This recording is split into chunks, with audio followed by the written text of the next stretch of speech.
बिस्मिल्लाहिर्रहमानिर्रहीम अस्सलाम वालेकुम डियर स्टूडेंट्स। आज जिस टॉपिक के ऊपर डिस्कशन करनी है वो है ADO.NET कनेक्टेड मॉडल। नाम आपके लिए न्यू है, लेकिन मैं सिंपल वे में अगर बताऊं तो आज हमने इंशाल्लाह डेटाबेस के ऊपर वर्किंग करेंगे। तो स्टार्ट करते हैं आज के टॉपिक को, ताकि इसका इंट्रोडक्शन भी हो आपको। अऊज़ु बिल्लाहि मिनश शैतानिर रजीम, बिस्मिल्लाहिर्रहमानिर्रहीम। अल्लाहुम्मा फ़्तह अलैना हिकमतक वंशुर अलैना रहमतक या ज़ल जलाली वल इकराम, आमीन सल्लल्लाहु अलैहि वसल्लम। The profit Muhammad sallallahu alaihi wasallam said, Sayyidina Jibreel alayhi salatu wassalam humbly said to me that Allah Azza wa Jal says, O Muhammad sallallahu alaihi wasallam, are you not pleased with this thing, that when your ummati send salam upon you one time, I send salam upon him tenfold।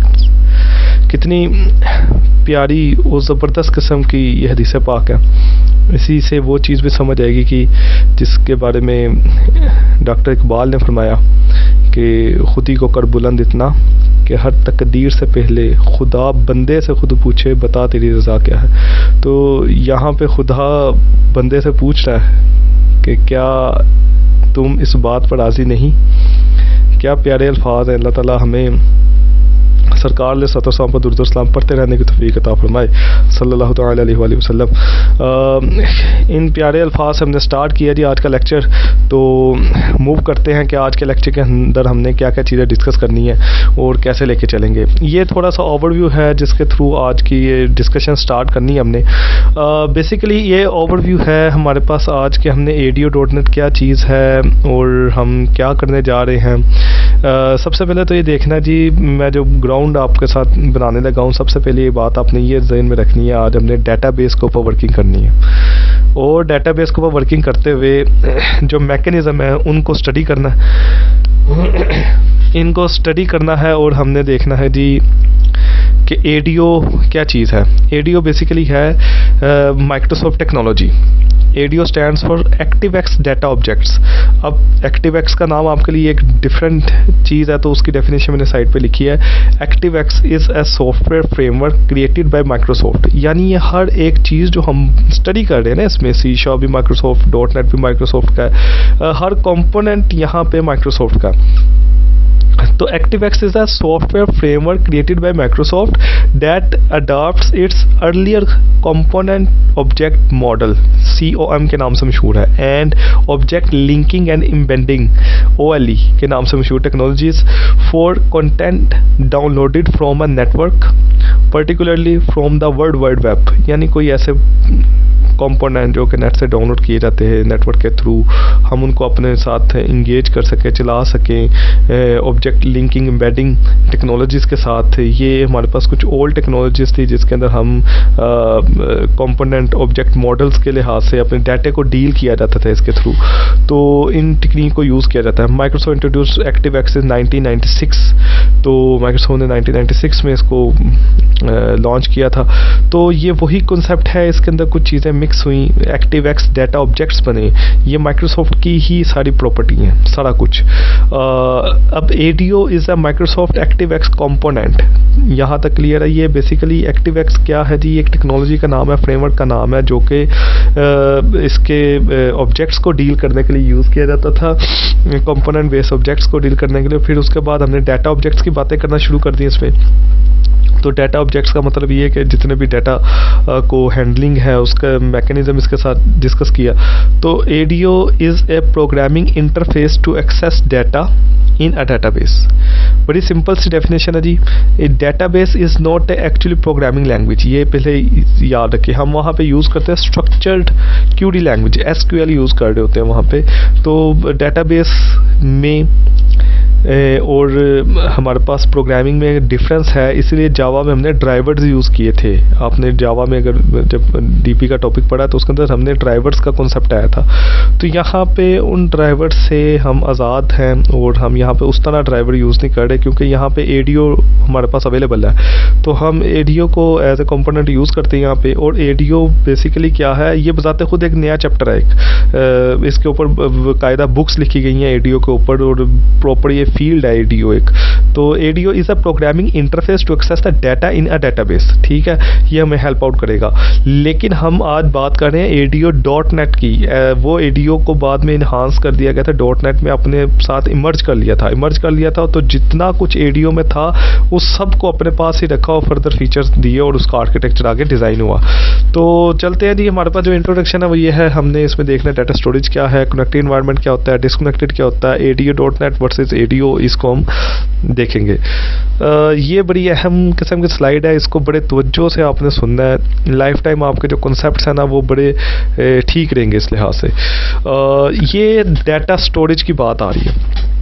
Data storage क्या चीज़ है, किस तरीके से हम इसे handle करते हैं। डाटा स्टोरेज है methods of storing specific items that together constitute a unit of information. अब यहाँ पे डाटा जो है ना, डाटा हमारे पास डिफरेंट वेज में है। एक वेरिएबल है, डाटा वेरिएबल से पहले कांस्टेंट है, फिर उसके बाद डाटा स्टोरेज की जब बात आती है तो डाटा स्टोरेज हमारे पास मल्टीपल टाइप्स की हैं। तो हम पहले बात करते हैं अनस्ट्रक्चर्ड डाटा। अनस्ट्रक्चर्ड डाटा तो बड़ा ऐसा डाटा जिसको अभी तक रिसर्च भी जारी है, इसके ऊपर आप MPhil PhD में भी काम कर सकते हैं अनस्ट्रक्चर्ड डाटा के ऊपर। तो हम फिलहाल जिसके ऊपर डिस्कशन कर रहे हैं, जो काम करेंगे, वो है हमारे पास स्ट्रक्चर्ड डाटा। स्ट्रक्चर्ड डाटा जो है हमारे पास एक तो एक्सेल के फॉर्मेट में आ जाता है, CSV फाइल्स आ जाती हैं, फिर कुछ आता है हिरारिकल डाटा, जैसे XML के टैग्स हैं तो उसके अंदर हिरारिकल डाटा आ जाता है। फिर जो DB के अंदर पढ़ते हैं तो रिलेशनल डाटाबेस आ जाता है, तो वो होता है हमारे पास SQL सर्वर, ओरेकल, एक्सेस, इस तरह के हमारे पास ये सारी चीज़ें हैं। तो ADO.NET इन सब को डील करेगा, ठीक है। ADO.NET क्या है, इन सब से डील करने के मैकेनिज्म को हैंडल करेगा। और इसके साथ साथ ये चीज़ याद रखें जी, डाटा स्टोरेज जो सी है ना वो कोई भी हो सकती है। इसको अगर आप लिख लें अपने पास, that is called the data source. Data source जो है हमारे पास, डाटा सोर्स हमारे पास सारी चीज़ों को हैंडल कर रहा होता है। मतलब कि फाइल हैंडलिंग भी डाटा सोर्स है, डाटाबेस भी डाटा सोर्स है, आपके पास वेरिएबल्स भी डाटा सोर्स है, अरे स्ट्रक्चर्स भी डाटा सोर्स है। ईच ऑफ एवरीथिंग जिसमें डाटा आप सेव कर सकते हैं वो हमारे पास क्या है, डाटा सोर्स। तो जब क्वेश्चन किया जाएगा आपने कौन सा डाटा सोर्स यूज़ किया है, तो आपने स्पेसिफिकली आंसर देना होगा। आपने DB यूज़ किया है, फाइल हैंडलिंग यूज़ किया है, आपने कोई अरेज, लिस्ट, ये सारी चीज़ें मैकेनिज्म में यूटिलाइज़ की हैं। तो आई होप ये चीज़ क्लियर हुई होगी आपकी कि सिर्फ डाटा सेव करने के लिए डाटा बेस ही नहीं होती, और बड़ी चीज़ें हैं। तो आपके लिए जो स्पेसिफिक वर्ड है जो हमने लर्निंग की है वो है डाटा सोर्स। फिर डिफरेंस आ जाता है ADO में, ADO.NET में। ADO में बता रहा हूँ एक अलग चैप्टर का नाम है, एक अलग बुक का नाम है, एक अलग फील्ड है ये, लेकिन ये माइक्रोसॉफ्ट की अपनी थी, उसने मर्ज कर लिया। ADO में अगर क्या था, कनेक्शन का कोई हमारे पास क्लास थी तो हमने यहाँ पे यूटिलाइज़ किया XYZ कनेक्शन के नाम से, यानी उसके साथ ADO.NET के जो भी फीचर्स थे हमने वो नाम सेम रखे, उससे पहले कॉन्कैटिनेट कर दिया कोई ना कोई अपना नाम। XYZ मैंने एग्जाम्पल के तौर पे लिखा, जस्ट फॉर एग्जाम्पल। कमांड है तो कोई SQL कमांड के नाम से आ जाएगा। इसी तरीके से XYZ मैंने लिखा है डाटा रिकॉर्ड सेट है तो यहाँ पे डाटा रीडर के नाम से आ जाएगा, तो डाटा अडाप्टर के नाम से XYZ के नाम से आ जाएगा, डाटा सेट के नाम से आ जाएगा। तो ये चीज़ें यहाँ पे थोड़ी सी डिफरेंट करेंगी, वेरी करेंगी यहाँ पे ADO.NET के अंदर। तो मतलब ये कि फ्रंट लाइन में ADO.NET वर्किंग करेगा और बैकएंड पे सारी की सारी पावर ADO की यूज़ कर रहा है। कंपनी सेम है, माइक्रोसॉफ्ट, .NET भी माइक्रोसॉफ्ट का, ADO भी माइक्रोसॉफ्ट का, और इसी तरीके से आपके पास विंडोज़ भी माइक्रोसॉफ्ट की। तो अगर इन्हीं प्लेटफॉर्म के ऊपर यूज़ करेंगे तो ये चीज़ें इस तरीके से हमारे पास मौजूद होती हैं। आज हम जिस सिनेरियो के ऊपर वर्किंग करेंगे इसके अंदर हमारे पास डेटाबेस से डील करने के लिए 5 स्टेप्स हैं। इसको अगर आप एक दफ़ा गो थ्रू कर लें तो आपके लिए आज का लेक्चर बड़ा फिंगर टिप्स पे बड़ा ईजी हो जाएगा। नंबर 1 बात, ओपन कनेक्शन करना हमने। जब भी हमने डेटाबेस के साथ इंटरलिंक करना है हमने ओपन कनेक्शन करना है, एग्जीक्यूट कमांड करनी है, प्रोसेस रोज इन रीडर करेंगे, क्लोज रीडर करेंगे और क्लोज कनेक्शन कर देंगे। फिर हम बात करते हैं कि ओपन करना है तो फिर क्लोज भी करना है। फर्स्ट वाला और 5 वाला तो हमें क्लियर हो गया। एग्जीक्यूट कमांड करनी है, उसके बाद अगर प्रोसेस रोज इन रीडर करेंगे तो फिर रीडर को भी क्लोज करना पड़ेगा। 3 और 4 ये आपस में मैच हो गए। तो एक्चुअली इसमें 3 कॉन्सेप्ट हैं, open connection, execute command, process rows. तो 5 को मैंने 3 में कंप्रेस कर दिया। दूसरे लिहाज से अगर समझें इसे कि अगर डाटा आपने रीड नहीं करना, आपने डाटा सिर्फ इंसर्ट करना है, आपने डाटा डिलीट करना है, तो उसमें हमारी 1, 2 और 5 चलेगी, 3 और 4 चलेगी नहीं, क्योंकि डाटा तो आपने इंसर्ट किया था, रीड तो कुछ करना ही नहीं है। तो प्रोसेस सोर्स इन रीडर ये चलेगा ही नहीं। और क्लोज रीडर, रीड तो कुछ नहीं किया हमने, इंसर्ट किया।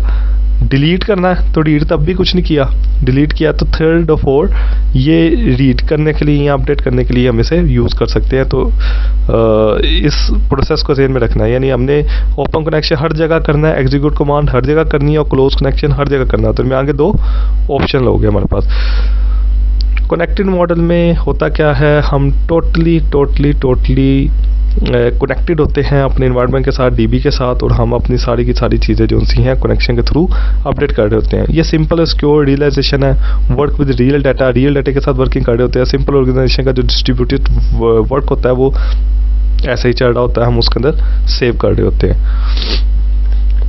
अब आते हैं कोड की तरफ। कोड को हम चेक करते हैं कोड क्या है, तो फिर हम इसको फर्दर लेके चलते हैं। ये देखें, ये सिंपल वही एप्लीकेशन है हमारे पास जो कि हमने कंसोल एप्लीकेशन बनाई। आपने सिंपल यहाँ पे जाना है, राइट क्लिक करना है, राइट क्लिक करके ऐड करना है, ऐड के अंदर न्यू आइटम में जाना है, न्यू आइटम में जाके यहाँ पे ना अब स्टूडियो आइटम्स डाटा के ऊपर क्लिक करना है। यहाँ पे हो गई सर्विस बेस्ड डाटाबेस। इसकी जो फाइल एक्सटेंशन है वो है MDF। इसकी जो फाइल एक्सटेंशन है वो क्या है, MDF है। MDF स्टैंड्स फॉर क्या है हमारे पास, MDF स्टैंड्स फॉर है हमारे पास master database file, master database file. तो हम यहाँ से अपनी DB का कोई भी नाम रख सकते हैं। मैं कह देता हूँ कनेक्टेड मॉडल 1 2 3 फॉर एग्जाम्पल, मैंने कोई CM 1 2 3 कर दिया। ठीक है, मैंने ओके किया। अब ये थोड़ी देर तक इसका बैकएंड के ऊपर प्रोसेसिंग होगी और ये इसको क्या कर देगा, ऐड कर देगा इसको। ये हमारे पास आ गया जी, MDF की फाइल हमारे पास यहाँ पे आ गई है। अब ये MDF की फाइल आई है हमारे पास। अगर हम इसको डबल क्लिक करते हैं, आपने इसको डबल क्लिक करना है तो लेफ्ट साइड के ऊपर आपके पास सर्वर एक्सप्लोरर के ऊपर ये चीज़ ओपन होगी। टेबल पे मैंने क्लिक किया, कुछ भी नहीं निकला। राइट क्लिक करना है, ऐड न्यू टेबल करना है आपने, राइट क्लिक करना है, ऐड न्यू टेबल के ऊपर क्लिक करेंगे। ऐड न्यू टेबल के ऊपर क्लिक करेंगे तो ये आपके डिज़ाइनर व्यू के अंदर ये चीज़ आ जाएगी। आपने यहाँ से आके टेबल का नाम अपडेट करना है। ठीक है जी, मैंने यहाँ से आके टेबल का नाम मैंने फॉर एग्जांपल यहाँ पे रखा है स्टूडेंट। ठीक है जी, यहाँ पे आके मैंने फॉर एग्जांपल यहाँ पे इसकी जो फील्ड्स रखी हैं, मैंने इसका स्टूडेंट का नेम एंड वारचार। ठीक है, और मैंने यहाँ पे रख दिया इसको फॉर एग्जांपल मैंने इसे दे दिया एड्रेस, इसको मैंने रख दिया एन वारचार। ठीक हो गया जी। हम इसको सिंपल लेके चलते हैं, एड्रेस है या इसका कोई पासवर्ड है, कोई ना कोई हम इसको दे देते हैं। ठीक है, हम कोई छोटी सी लॉजिक भी लगा लेंगे, उसके ऊपर हम थोड़ा सा वर्कआउट भी कर लेंगे। ठीक है, तो ये करने के बाद हम इसको क्या कर देते हैं जी, राइट क्लिक करेंगे प्राइमरी की के ऊपर, प्राइमरी की के ऊपर राइट क्लिक किया और यहाँ से जाएंगे तो प्रॉपर्टीज़ आपके पास शो हो रही होंगी इसकी। तो आपने यहाँ जाना है, यहाँ जाके आइडेंटिटी स्पेसिफिकेशन पे जाना है, इसको प्लस का करना है, यहाँ पे आकर डबल क्लिक करना है आपने। ठीक है, यहाँ इसे ट्रू कर देना है। यहाँ पे 2 चीज़ें समझने वाली है, identity increment, identity specification increment 1 seed 1, यानी ऑटो इंक्रीमेंट को आपने ओके करवाना है इसकी प्राइमरी की में। प्राइमरी की में आईडी है, आईडी को ऑटो इंक्रीमेंट करने के लिए आइडेंटिटी स्पेसिफिकेशन में जाना है, उस पर राइट क्लिक करके उसके प्रॉपर्टीज़ में जाएंगे तो ये राइट साइड पे आपके पास प्रॉपर्टीज़ आएंगी, तो आपने इसे ट्रू कर देना। ट्रू करने से इसमें 1 1 खुद ही आ जाएगा। इंक्रीमेंट 1 का मतलब है कि सबसे पहले 1 आएगा तो फिर अगली दफ़ा 2 आएगा, फिर 3 आएगा, 4 आएगा। ये इंक्रीमेंट 1 है। सीड 1 का मतलब ये है कि एक रो आगे जंप करेगा। ये आइडेंटिटी सीड 1 मतलब 1 ऐड करने के बाद अगली रो पे जाएगा, एक रो आगे, फिर एक रो आगे। तो डेटाबेस में एक एक रो जो है आपके पास ऐड होती चली जाएगी। तो ये मैंने एक सिंपल सा स्ट्रक्चर बनाया, आपने ये सारा कुछ देख लिया। अब आपने बटन पे क्लिक करना है अपडेट के। अब बटन पे क्लिक कर दिया अपडेट के ऊपर, ये यहाँ पे इसे अपडेट करेगा और अपडेट डेटाबेस को क्लिक कर देना आपने। अगर तो आपका स्क्रिप्ट ठीक होगा तो ये इसे चलाएगा और यहाँ पर ग्रीन कलर का टिक लगा हुआ आ जाएगा।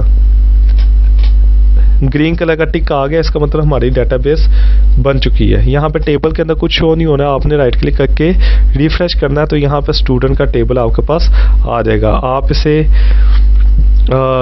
शो टेबल डाटा के नाम से भी इसे शो कर सकते हैं यहाँ से। ठीक है जी, अभी हमारे पास यहाँ पे कोई डाटा नहीं है। अब आते हैं हम प्रोग्रामिंग फेज़ में। प्रोग्रामिंग फेज़ में आते हुए आपने सबसे पहले जो काम करना है वो आपने यहाँ पे स्पेसिफिकली यहाँ पे आके using space system dot data dot, यहाँ पे आज हम यूज़ करेंगे एसक्यूएल क्लाइंट यूज़ करेंगे आज। ठीक है, आपने इसे यूटिलाइज़ करना है। मैं इसका व्यू भी थोड़ा बेहतर कर देता ताकि आपके लिए आसानी हो। ये करने के बाद आपने अब जहाँ हम गए थे ना यहाँ पे डेटाबेस के ऊपर, ठीक है, आपने डेटाबेस के ऊपर जाना है, इसकी प्रॉपर्टीज़ में जाना है और यहाँ पे लिखा होगा कनेक्शन स्ट्रिंग। आपने कनेक्शन स्ट्रिंग को कंट्रोल ए करके कंट्रोल सी करके कॉपी कर लेना। क्या कर लेना आपने, इसे कॉपी कर लेना है। क्लास में जाना है प्रोग्राम में जाके आपने यहाँ पे लिखना है जी स्टैटिक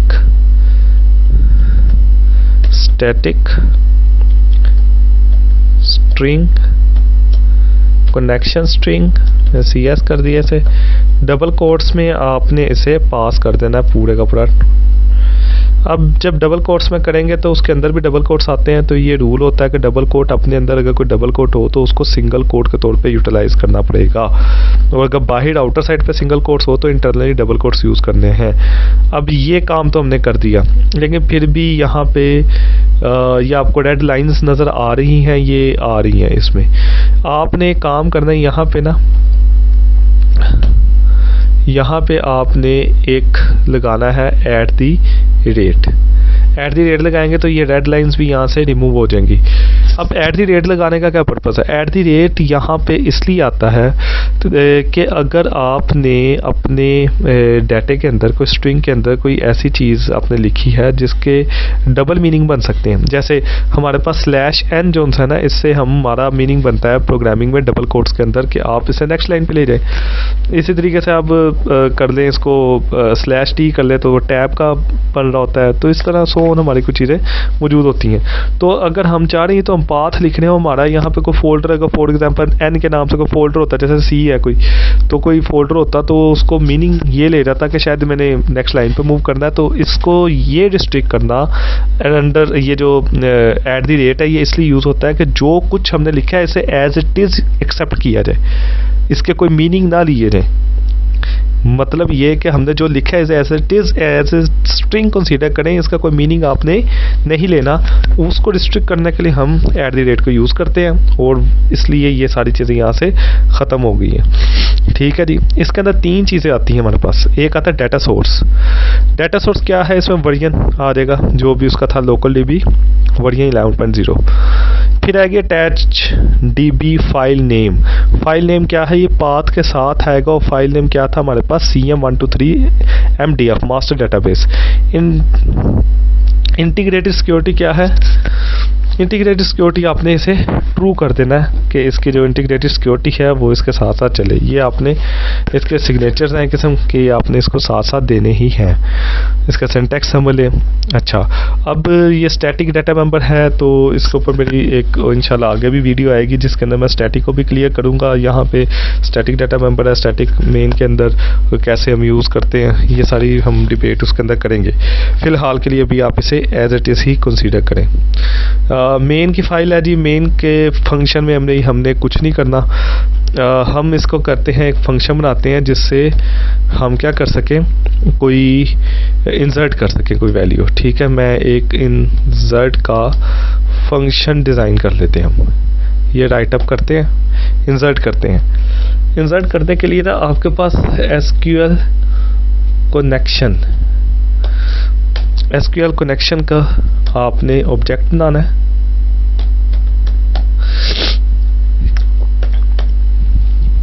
एसक्यूएल कनेक्शन का ऑब्जेक्ट बनाया, उसके बाद हमने यहाँ पे कंसोल डॉट राइट लाइन मैंने यहाँ पे लिखा ताकि यूज़र से कोई कहें कि आप अपना एंटर नेम कर दें।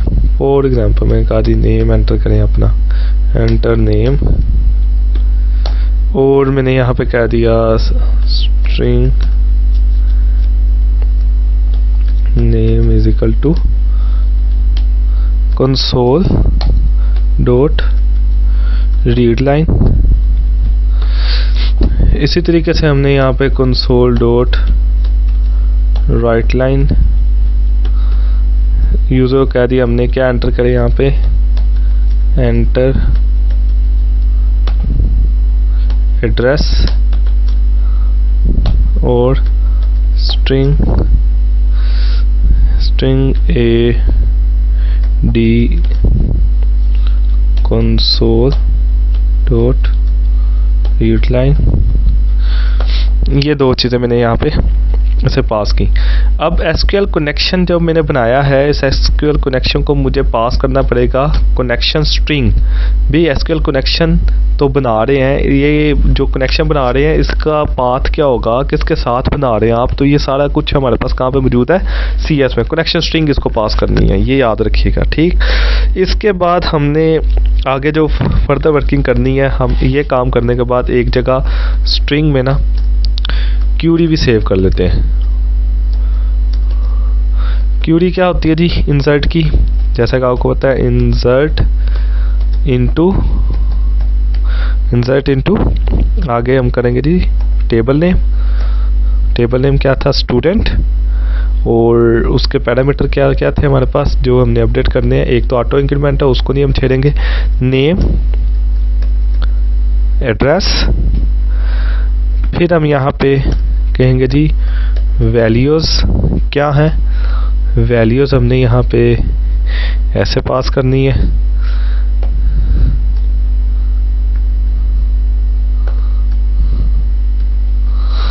वैल्यूज़ क्या है हमारे पास, एक कंकैटिनेशन के सिंबल रखे हैं, नेम जो हमने ऊपर से रिसीव किया नेम, और इसी तरीके से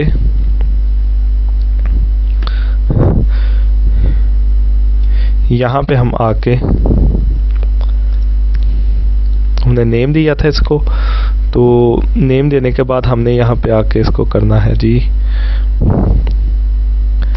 coma, single quote, double quote, उसमें डबल प्लस। ये इजी आपके लिए आसान रहेगा, इसको ऐसे करेंगे तो आपको याद रहेगा कि कंकैटिनेशन किस तरीके से इजी रहेगी। आपने सिंगल कोड लगाएंगे, फिर उसमें डबल कोड लगाएंगे, उसमें प्लस प्लस लगाएं, आपको सिंटैक्स याद करने की ज़रूरत ही नहीं रहेगी। ये एक छोटे से फेज से आपको आइडिया हो जाएगा कि आपने क्या चीज़ें कैसे मैनेज करनी है। तो ये मैंने इसकी क्यूरी लिख ली एक जगह। अब मैंने करना है जी जो हमने पढ़ा था कनेक्शन ओपन पढ़ा था, फर्स्ट फेज हमारा था, हमने कनेक्शन ओपन किया, एस डॉट वो एसक्यूएल कनेक्शन बनाया था ऑब्जेक्ट, उसको ओपन कर दिया। एसक्यूएल कमांड है हमारे पास, यहाँ पे क्या है एसक्यूएल कमांड, मैं इसको नाम दे रहा हूँ CMD करके इसको मैं कह रहा हूँ जी, हाँ जी ऐसे ही है। और इसके दो पैरामीटर रिसीव करेगा, एक आपसे करेगा क्यूरी और फिर आपने इसको पास करना है एसक्यूएल कमांड और ये, और CMD dot execute non query करेंगे। नॉन क्यूरी का मतलब ये है कि हमें यहाँ से कोई चीज़ रिक्वायर नहीं है, इसमें सिर्फ और सिर्फ हम इंसर्ट करवा रहे हैं। और एस डॉट क्लोज कर देंगे, एस डॉट क्लोज करेंगे तो हमारा कनेक्शन चला जाएगा। तो ये 3 स्टेप जो एसक्यूएल कमांड लिखा मैंने, ठीक है, एग्जीक्यूट क्यूरी करनी थी, एग्जीक्यूट नॉन क्यूरी का फंक्शन चला देंगे ताकि ये हमारा काम आगे फर्दर कंटिन्यू हो सके। तो ये हमने क्या कर दिया, एक सिंपल इंसर्ट करने का काम इसमें कर दिया। यहाँ पे मैं इसको ना चला के इंसर्ट का फंक्शन कॉल कर देता हूँ और कंसोल डॉट रीड की का फंक्शन भी चला देता हूँ ताकि ये यहाँ पे ब्रेक कर जाए। एक दफ़ा इसको एग्जीक्यूट करके देखते हैं, फिर इसको फर्दर कंटिन्यू करते हैं। फर्स्ट टाइम मैंने चलाया जी, मैंने इसको यहाँ पे नाम दिया है वसीम, WSIM। एंटर एड्रेस मैंने फॉर एग्जांपल मैं इसका एड्रेस दे देता हूँ लाहौर। एंटर, अब ये ओके कर दिया मैंने, ये ओके हो गया, चल गया। अब मैं कैसे देखूँ इसको, मैं राइट क्लिक किया, right click show table data, तो यहाँ पे हमारे पास ये देखें जी, ये डाटा हमारे पास डीबी में सेव हो गया, 1 रो के अंदर वसीम और लाहौर एड्रेस में आ चुका है। बिल्कुल इस ही फॉर्मेट में मैं इसको अगर रीड करना चाहूँ तो इसको रीड करने का मैकेनिज़्म क्या होगा, मैं इससे रीड करने का फार्मूला ये लगा लेते हैं कि हम इसको ना थोड़ा इफ एल्स के अंदर ले जाएंगे और इसकी ना वही मैकेनिज़्म हम चला लेते हैं कि जैसे लॉगिन वगैरह का होता है। तो हम कहते हैं यहाँ से स्टैटिक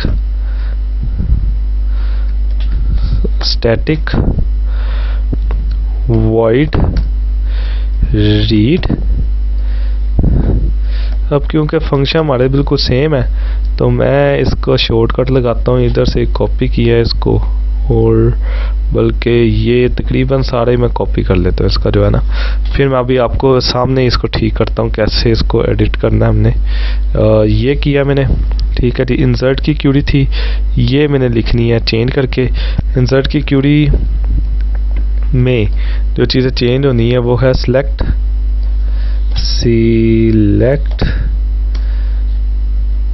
स्टैटिक फ्रॉम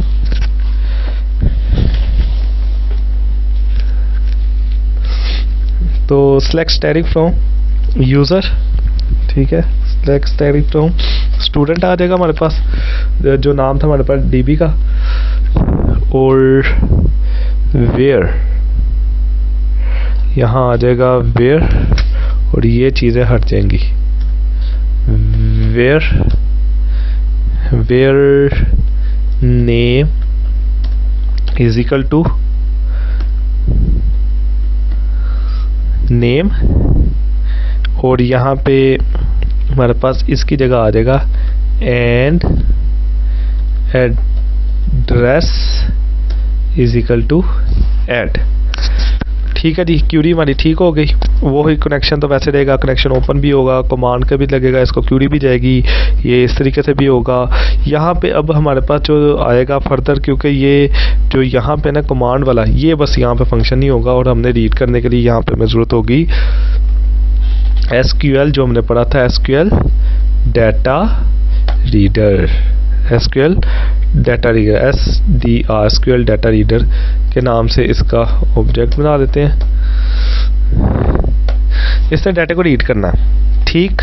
अब इसका मैंने ऑब्जेक्ट बना लिया, और ऑब्जेक्ट बनाने के बाद मैंने यहाँ पे ना एक चेक लगा देता हूँ, इफ़ अगर str डॉट हैज़ रोज़, इसके अंदर कोई इसी तरह की कोई रो है, तो मैं एक चेक ये लगा देता हूँ कि वो मुझे बता दे कंसोल डॉट राइट लाइन, ये मुझे कहता है जी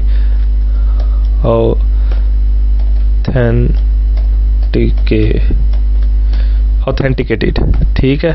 और अगर ये नहीं है तो एल्स आ जाए जी कंसोल डॉट राइट लाइन, और ये यहाँ पे आ जाए क्या कि फेल, कि ये ठीक नहीं है। और इसी तरीके से मेरा कनेक्शन यहाँ पे क्या हो जाएगा, क्लोज हो जाएगा। तो मैंने एक रीड को ना ज़रा लॉगिन टाइप का बना दिया ताकि ये दोनों चीज़ें यहाँ पे ना रीड करे और इसको आगे चले, हैज़ रोज़ और इस लिहाज से। अब मैं इसको इंसर्ट करने वाला चला दिया था, मैं इसको ऊपर चेंज कर देता हूँ रीड। हमें पुराना याद है हमने जो किया था। इसको चला के ट्राई करके चेक करते हैं क्या करता है ये। मैंने यहाँ पे कोई एरर आ रहा है, SQL data reader has no constructor defined. SQL data reader has no constructor defined. अब ये जो एरर आया है इसके आने की जो रीज़न है वो क्या है, इसको हम करते हैं बंद, यहाँ पे करते हैं इसे बंद। इसके आने की रीज़न ये है कि जी हम यहाँ पे करके क्या आए हैं, SQL डाटा रीडर का ऑब्जेक्ट बनाने की कोशिश की है, जबकि कि हमने यहाँ पे ऑब्जेक्ट नहीं बनाना था। हमने यहाँ पे इसको एग्जीक्यूट रीडर करना था, जो कि हमने पहले एग्जीक्यूट नॉन क्यूरी की थी। तो यहाँ पे हमने करना है execute CMD dot execute non query था, यहाँ पे हमने करना है एग्जीक्यूट रीडर। तो ये फिनोमिना चलाने का जो पर्पज़ है वो ये इसलिए है कि जो गलती मैं कर रहा हूँ ना, ये नॉर्मली स्टूडेंट्स करते हैं। तो मैं इसलिए करके वापस आने की रीज़न यही है कि आपने नहीं करनी, क्योंकि ये जल्दी जल्दी में जब कोड करते हैं तो वो समझते यही है कि बस ऑब्जेक्ट बनाना हो, आगे जाना है। तो एक्चुअली यहाँ पे जो कॉन्सेप्ट समझाने वाली बात है वो सिर्फ इतनी है कि जब हम कोई एग्जीक्यूट रीडर कर देते हैं या एग्जीक्यूट नॉन क्यूरी कर देते हैं, अगर उससे जो रिटर्न आ रहा है अगर हम उसे सेव नहीं करना चाह रहे तो फिर तो कोई इशू नहीं है। लेकिन अगर हमें वो चीज़ रिटर्न में जो आ रही है उसको सेव करना है, तो वो सेव करना अगर तो इंटीजर होता है तो उसको इंटीजर में सेव किया जाता है। तो ये जो रिटर्न कर रहा है यहाँ पे ये फंक्शन एग्जीक्यूट रीडर, ये हमें SQL डाटा रीडर टाइप ही रिटर्न करता है। तो ये SDR में ही सेव होगा, SQL डाटा रीडर में। और इसका आगे एक फंक्शन है जो कि इसकी जो प्रॉपर्टी है वो है हमारे पास हैज़ रोज़ के नाम से,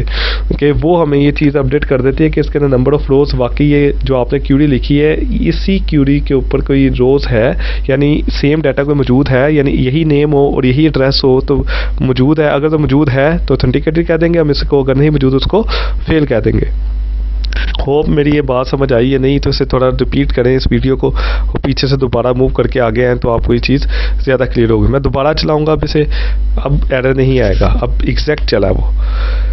अब जैसे एग्जैक्ट चला है तो मैंने अब यहाँ पे जो नाम दिया हुआ था वो था वसीम, WISIM।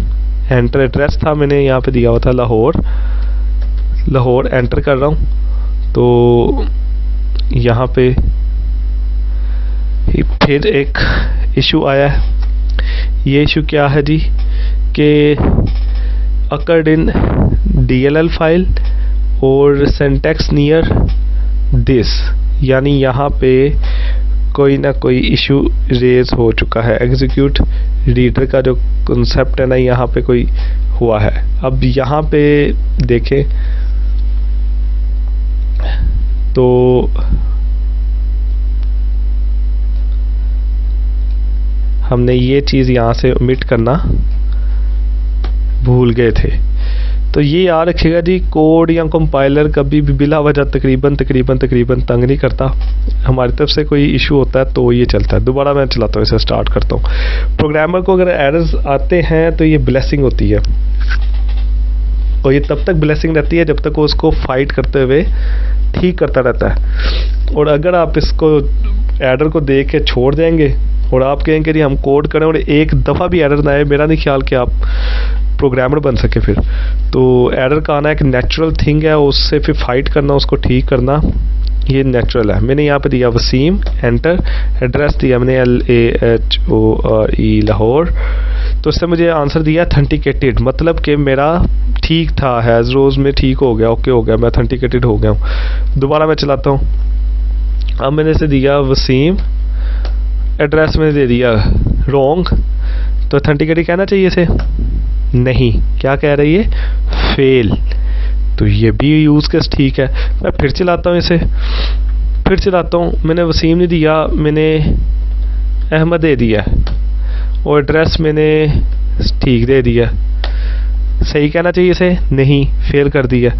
तो मैं आखिरी यूज़ केस ये भी चला दूँ कि मैंने यूज़र ने भी गलत, एड्रेस भी गलत, ये भी फेल। इट मीन्स कि मैंने जो प्रोग्राम बनाया ये बिल्कुल एक्यूरेट वर्किंग कर रहा है। गौर से देखिएगा, अब गौर से देखिएगा इसे अब, और मैग्नीफायर ऑन कर देते हैं हम, मैग्नीफायर, ताकि ये चीज़ वाकई आपको व्यू हो। मैंने लिखा यूज़र नेम वही वसीम, एड्रेस अब मुझे याद नहीं है, मैं तो यहाँ पे लॉगिन टाइप का एक आपसे डिस्कस कर रहा हूँ ना। तो अब मैं यहाँ पे देखें क्या लिख रहा हूँ। मैंने यहाँ पे लिख दिया 500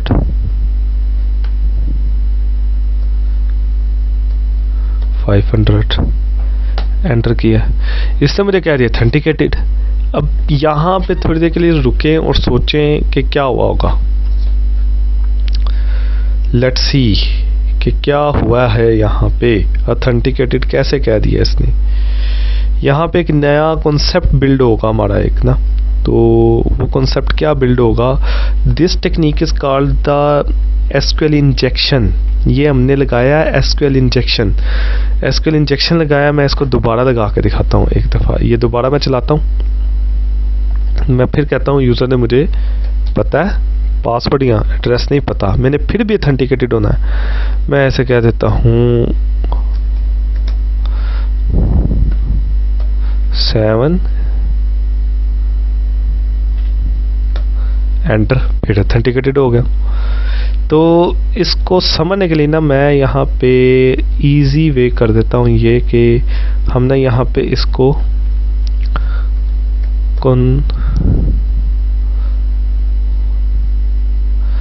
कंसोल डॉट राइट लाइन, और यहाँ पे मैं करवाता हूँ क्यूरी प्रिंट करवा देते हैं। क्या कहते हैं, क्यूरी प्रिंट करवा देते हैं, पता चले क्यूरी कर क्या रही है ये और क्यों ऐसा हो रहा है हमारे साथ। Let's see. अब ज़रा गौर से देखिएगा, आपका कॉन्सेप्ट इंशाल्लाह ठीक हो जाएगा।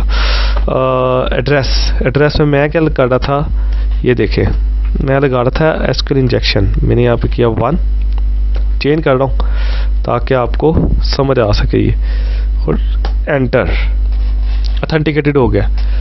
अब हम जाते हैं क्यूरी के पास। भाई जो चीज़ हमारे सिस्टम के पास जा रही है, सिस्टम तो नहीं कुछ करेगा ना। हम क्या करें, select static from student where name is equal to Wasim and address is equal to empty. और आगे मैं लिख कह रहा हूँ, क्यूरी में लिखी जा रही बात हो, और 1 इज इक्वल टू 1, और 1 इज़ अ कांस्टेंट। कांस्टेंट हमेशा कांस्टेंट के तो इक्वल ही होगा। और यहाँ पे देखें तो फ्लॉ कहाँ पे आ रहा है हमारे पास, यहाँ पे फ्लॉ हमारे पास यहाँ आ रहा है कि हम अपना जो डाटा है वो लिख रहे हैं क्यूरी के अंदर ही। यूज़र जो भी इनपुट दे रहा है वो क्यूरी के अंदर जा रही है, तो क्यूरी लिखने की इजाज़त एक किस्म की हमने यूज़र को दे दी है, तो फिर यूज़र जो मर्ज़ी लिखे। ये बिल्कुल एग्जाम्पल वैसे ही है जैसे ATM मशीन्स नई नई लगी थी तो लोगों ने सिंपल कार्ड्स भी इंसर्ट करने की कोशिश की, पेपर पता नहीं क्या क्या इंसर्ट करने की कोशिश की उसमें, और वो ATM जो थी वो या तो ख़राब हुई लेकिन वो पैसे नहीं निकाल सकी। तो हैकिंग टेक्निक्स अलग हैं, लेकिन यहाँ पे ये जो चीज़ है इसको हम कहते हैं ये हैक करने की कोशिश की जा रही है। तो अगर तो प्रॉब्लम डेवलपर साइड पे है तो यूज़र इसका फ़ायदा ज़रूर उठाएगा। ये टेक्निक बड़ी यूज़ हुई थी मार्केट में। फिर इसके रिस्पॉन्स में एक कॉन्सेप्ट दिया गया, that is called the parameterised query. तो अब हम उसकी तरफ मूव करते हैं। हम कहते हैं जी अच्छा इससे बच सकते हैं, चले बचने के लिए कोड करते हैं इसका एक। हम यही कोड को ना रीड वाली पूरी काम को ना हम कॉपी कर लेते हैं। हम कहते हैं जी हमें इसी को ना सिक्योर करना हमने। ये इनसिक्योर कोड था अभी हम सिक्योर कोड की तरफ मूव कर रहे हैं। मैं कहता हूँ पैरामीटराइज्ड P लगा दिया मैंने इसके साथ, ठीक है। Select static from students where name is equal to, मैंने अब क्या किया है इसका नाम जो है ना, मैंने नेम इज इक्वल टू इसका इजी कर देना। मैंने यहाँ पे क्या name is equal to at the rate क्या कर रहा हूँ मैं, name and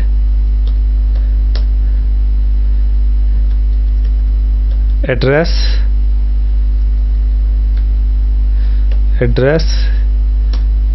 is equal to AD। ठीक हुआ। हमने सिंपल यहाँ पे इस चीज़ों को यूज़ किया @ को, और हमने कहा जी अभी हम इसका बताते हैं कि @ का फंक्शन यहाँ पे क्या है और हम इसे क्यों यूज़ कर रहे हैं। मैंने कहा ठीक है, यहाँ पे SQL पैरामीटर्स की बात करेंगे। हम क्या करेंगे, SQL पैरामीटर की बात करेंगे। मैंने फॉर एग्जाम्पल P1 के नाम से यहाँ पे एक पैरामीटर बनाऊंगा और यहाँ पे पैरामीटर बना के मैं इसको पास करूंगा नेम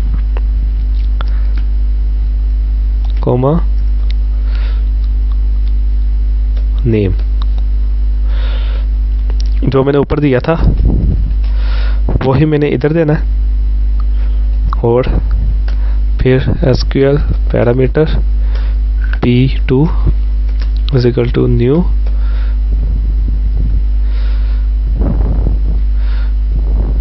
यहाँ पे था AD और कॉमा AD। ठीक हो गया, मैंने पैरामीटर बनाया। मतलब ये कि जब भी क्यूरी आएगी, यूज़र कोई चीज़ इनपुट करेगा तो डायरेक्ट एक्सेस उसको क्यूरी में नहीं दी मैंने कहा उधर वहाँ पे सिर्फ कोई ना कोई सिग्नेचर दे के आगे निकले, मतलब कोई ना कोई वहाँ पे चीज़ वहाँ पे लगा के आगे निकले, आगे जाके पैरामीटर बाद में देंगे इसको। तो उसने कहा क्यूरी अपने पास रिजर्व करके रख ली। जब यूज़र ने इनपुट दी उसको लैदा फंक्शन में पास किया। अब यूज़र की इनपुट तो आ रही है, ये जो नेम है ये देखे हाईलाइट होगा ये, ठीक है, और ये जो ऐड है ये तो आ रहा है इधर। तो ये जो चीज़ थी ये इधर उसने पास की कि ये हमारा को फंक्शन खुद देगा, आपने डायरेक्ट रिसीव नहीं करना। अच्छा, ये दोनों काम करने के बाद ना हमने यहाँ पे इसको मैंने नो नेम कह दिया, नो AD कह दिया, नो नेम कह दिया, ताकि ज़रा नाम का फ़र्क आपको आइडिया हो जाए कि ये हमने चेंज किया है यहाँ पे। तो मैंने यहाँ पे आके ना CMD में CMD dot parameters dot add करवाऊँगा मैं, ठीक है। अब मैंने पैरामीटर्स ऐड करवाने, पहले मैंने सिर्फ पैरामीटर लगाए थे। यहाँ पे P1 को एडजस्ट किया, अब CMD dot parameter dot add, यहाँ पे P2 को सेट कर दूंगा P2। तो अब ये मेरे पैरामीटर यहाँ पे ऐड हो रहे हैं, ठीक है। ये अब मेरे पैरामीटर क्या हो रहे हैं, यहाँ पे ऐड हो रहे हैं। अब जैसे मैंने इन पैरामीटर्स को ऐड किया तो मैं इसको एक दफ़ा चला के चेक कर लेता हूँ,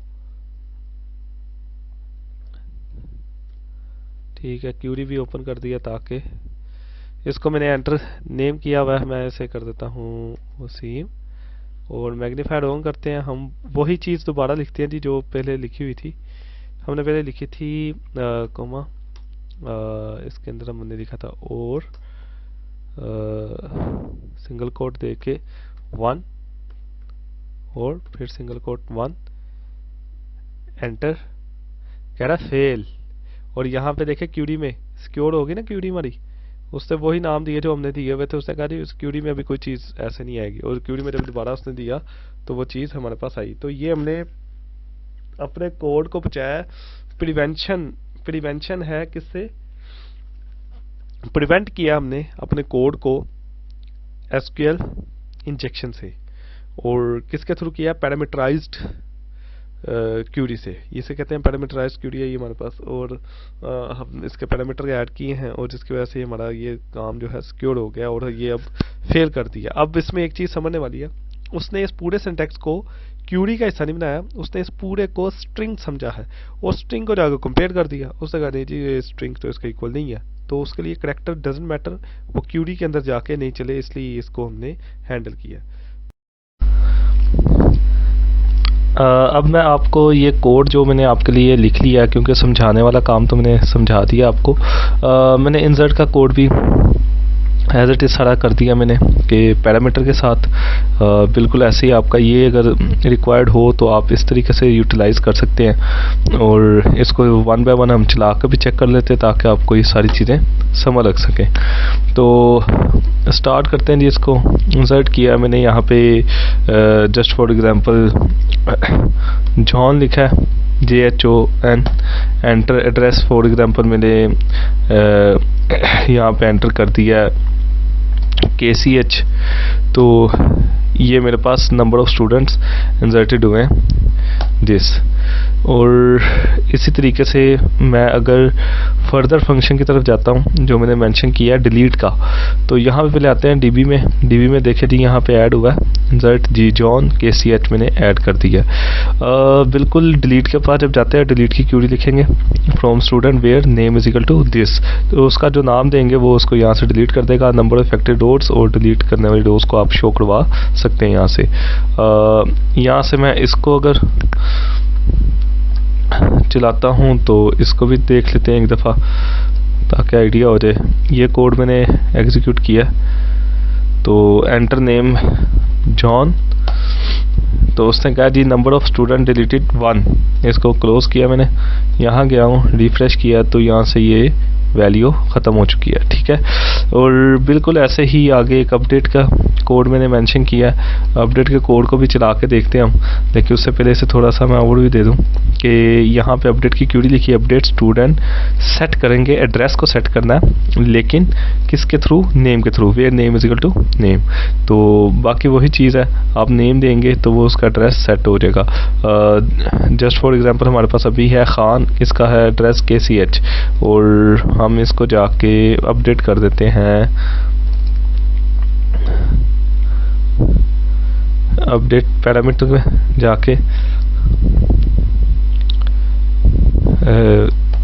था जी हमारे पास खान, एंटर एड्रेस इसका ठीक करना है हमने फॉर एग्जांपल इसका एड्रेस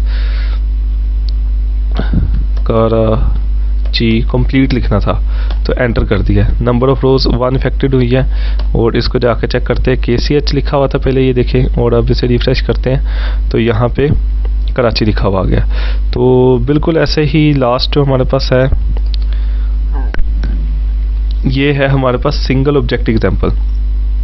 सिंपल आपने जो एग्रीगेट का कॉन्सेप्ट है ना वो काउंट लगाया हमने, और इसको यूज़ करने के लिए आपके पास सिंगल वैल्यूज़ रिटर्न करवाने के लिए यूज़ होता है execute scalar aggregate single value को यूटिलाइज़ करने के लिए कि आपके पास टोटल नंबर ऑफ रोज़ कितनी है वो काउंट कर ले और हमें कोई एक वैल्यू रिटर्न करे, तो ये बेसिकली एग्जीक्यूट स्केलर यहाँ पे यूज़ होगा। तो इसको हम चला के चेक करते हैं ताकि ये आपका आज का जो लास्ट वे है ये आपको क्लियर हो जाए। तो आज के हमने इस टॉपिक में बड़ी चीज़ें कवर की हैं, इसको चला के चेक कर लेते हैं कितनी रोज़ इफेक्ट हो रही हैं जी, 2 हैं और हमारे पास डीबी में भी 2 ही हैं, तो ये हमारे पास आंसर इसका बिल्कुल ठीक आ रहा है। तो आज के हमने इस टॉपिक में देखा जी जो हमारे पास था, हमने ADO.NET का इंट्रोडक्शन देखा, हमने कनेक्टेड मॉडल के बारे में देखा, हमने डेटाबेस को अटैच करने का मैकेनिज्म देखा है, डेटाबेस को कैसे हैक किया जाता है, SQL इंजेक्शन को देखा है, उससे कैसे सिक्योर किया जा सकता है हमने इसको भी देखा है, मल्टीपल फंक्शंस इसके हमने यूटिलाइज़ किए हैं, बड़ी टेक्निक्स इसके अंदर हमने देखी हैं। तो आप इस वीडियो को दोबारा देखिएगा ताकि आपको अगर कोई इशू हो तो वो क्लियर हो सके। लेकिन वीडियो प्रोग्रामिंग की है तो देख लेना काफ़ी नहीं है, आप इसको प्रोग्राम खुद करके जब तक नहीं देखेंगे, जैसे मेरी आउटपुट आ रही है ये आपके इक्वल होनी चाहिए, तो देन आप कोई और फर्दर काम इससे डेवलप कर सकते हैं। अपना ख्याल रखें जी, अल्लाह हाफिज़।